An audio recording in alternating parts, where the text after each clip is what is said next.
en quête de vies à sauver, de parents à consoler, de dommages à réparer, d'espérance à raffermir. Au péril de votre vie, vous avez su, mon cher Jean-Max, dans ces moments troubles de notre existence de peuple, avec l'énergie du désespoir, le courage du titan et la magnanimité du héros, répondre à l'appel des hérités du sort.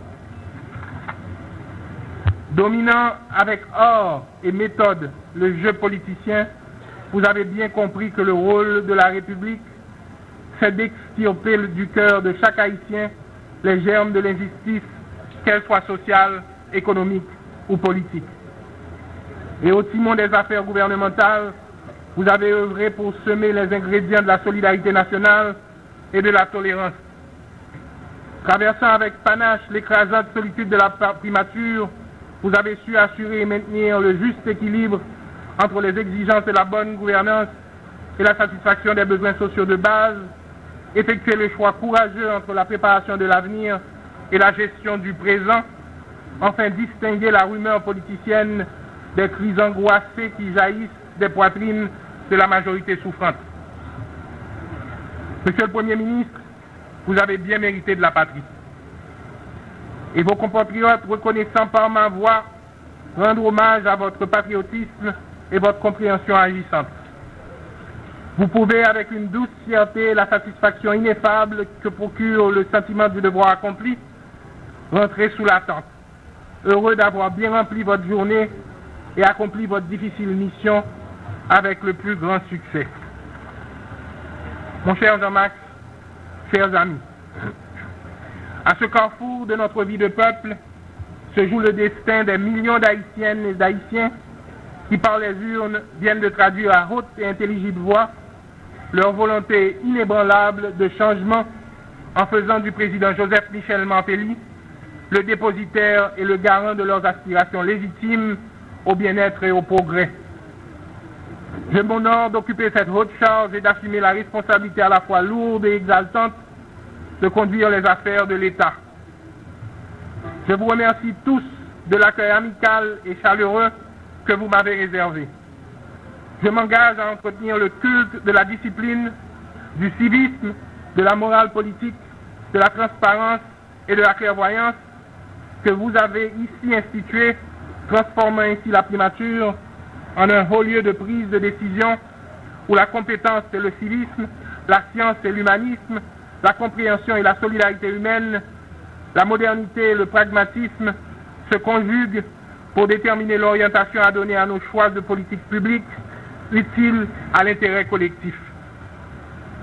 Chers collaborateurs, je vous avoue que les échos qui me sont parvenus de vos réflexions quotidiennes m'interpellent sur la nécessité d'imprimer à l'action gouvernementale une nouvelle orientation résolument engagée vers l'efficacité administrative pour une sensible amélioration des conditions de vie de nos compatriotes, trop longtemps retenus dans les mailles enchevêtrées de la misère et de la désespérance.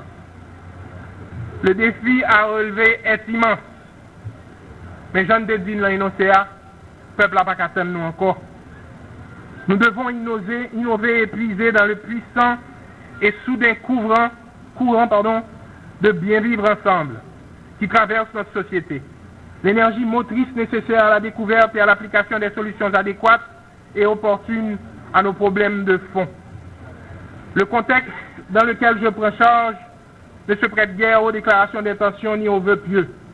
Je compte sur chacun de vous pour renoncer au rythme confortable et soporifique de la routine administrative, ainsi qu'aux insouciances du passé qui nous ont valu des années de retard et de piétinement. Le relèvement et le progrès de notre pays dépendront à la fois de notre performance individuelle, nourrie à la sève de nos convictions patriotiques et de nos efforts à travailler ensemble dans l'option d'une nouvelle philosophie du service public, entièrement tournée vers la satisfaction des besoins de la population. Avec vous, je pars avec enthousiasme à la conquête de lendemain meilleur dans une nouvelle Haïti revigorée et revivifiée sous l'action conjuguée de toutes ces filles et de tous ces fils qui ne savent plus très bien au fond s'ils sont la valace ou ma coûte, de droite, de gauche, de centre, mais qui, à l'heure de la reconstruction nationale du président Mantelli, se reconnaissent purement et simplement comme des Haïtiennes et des Haïtiens authentiques et de bonne volonté.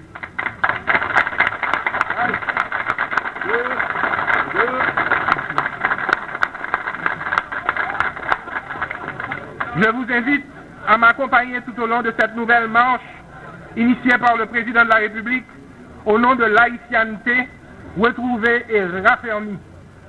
En colonne dense et compacte, laissons derrière nous nos vieilles querelles, nos différences artificielles, nos aversions et méfiances réciproques. Partons tous ensemble à l'assaut des places fortes que représentent l'idée démocratique et le progrès économique et social. Car la fidélité de cet idéal, telle sera notre règle. Le bien public, tel sera notre but. L'intérêt général, telle sera notre boussole. Bien chers collaborateurs, me voici donc arrivé au bout de la longue marche à la primature. Aussi voudrais-je ce matin solenniser ma première rencontre, mon premier face-à-face avec vous, les principaux intéressés avec qui je vais travailler dans les prochains mois. Hier encore, des amis tenaient à mon endroit des mots d'encouragement et m'exprimaient des souhaits de succès. Mais j'ai toujours eu la prudence, disons mieux, la sagesse de leur répondre que le succès de ma mission dépendra en grande partie du professionnalisme et de la franche collaboration des cadres de la primature, de leur savoir-faire et de leur attachement au travail. S'il y a un principe qui m'a sans cesse guidé durant toute ma carrière professionnelle, c'est un sens poussé du travail accompli, le sens des résultats obtenus. C'est pourquoi j'entends prioriser une gestion axée sur des résultats concrets et palpables. Mesdames, Messieurs, je me prépare à engager une grande bataille dans un contexte national et international particulièrement difficile. Les défis de la reconstruction sont immenses. Notre détermination à travailler ensemble, par-delà les clivages politiques et idéologiques, alliée à la bonne disposition des partenaires de la communauté internationale, reste la seule garantie de notre réussite. Force est de reconnaître que j'ai le privilège d'être secondé par un cabinet ministériel où les compétences individuelles des membres se passent de commentaires. Il s'agit maintenant pour moi de coordonner avec autant d'efficience que d'efficacité leur action et d'opérationnaliser la vision stratégique du président fondée principalement sur la logique des 4 E, éducation, emploi, environnement, état de droit. Mesdames, Messieurs, je m'en voudrais de ne pas vous avertir d'un grand défaut que j'ai en tant que professionnel. C'est celui d'évaluer constamment la qualité du travail de mes collaborateurs, de mesurer les indices de performance. Ces obsessions me portera aussi à évaluer les conditions objectives de travail et, suivant les cas, d'apporter des correctifs nécessaires. Car je sais pertinemment que la performance d'un professionnel dépend aussi, et en grande partie, des conditions salariales optimales. Oui, je le sais. Je me pencherai sur ce problème qui a toute son importance dans ce contexte de crise généralisée et de cherté de la vie. Mesdames, Messieurs, je dois vous dire que je veux me targuer d'être un homme de dialogue. Donc, je ne compte pas m'enfermer dans ma tour d'ivoire et prendre les décisions sans chercher un minimum de consensus au préalable. Non, ce n'est pas mon style.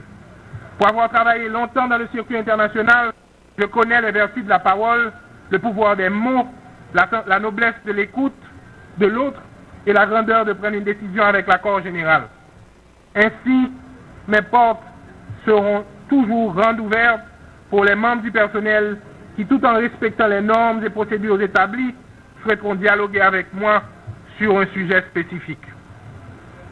Mesdames, Messieurs les cadres, Mesdames, Messieurs du personnel du soutien, encore une fois, je vous affirme ma détermination à faire fonctionner cette primature dans la droiture, en respectant les droits des uns et des autres, dans le respect mutuel, dans la franche collaboration, sans esprit de chapelle, sans la méfiance qui a toujours caractérisé traditionnellement les relations de travail dans l'administration publique haïtienne.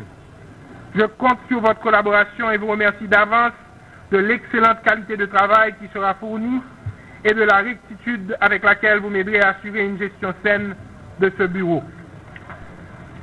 Mesdames, Messieurs, Monsieur le Président, Monsieur le Premier ministre, je vous remercie.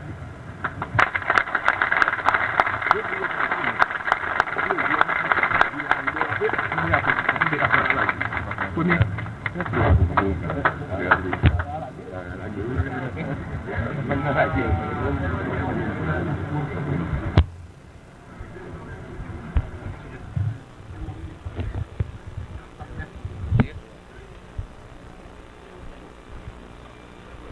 Auditeur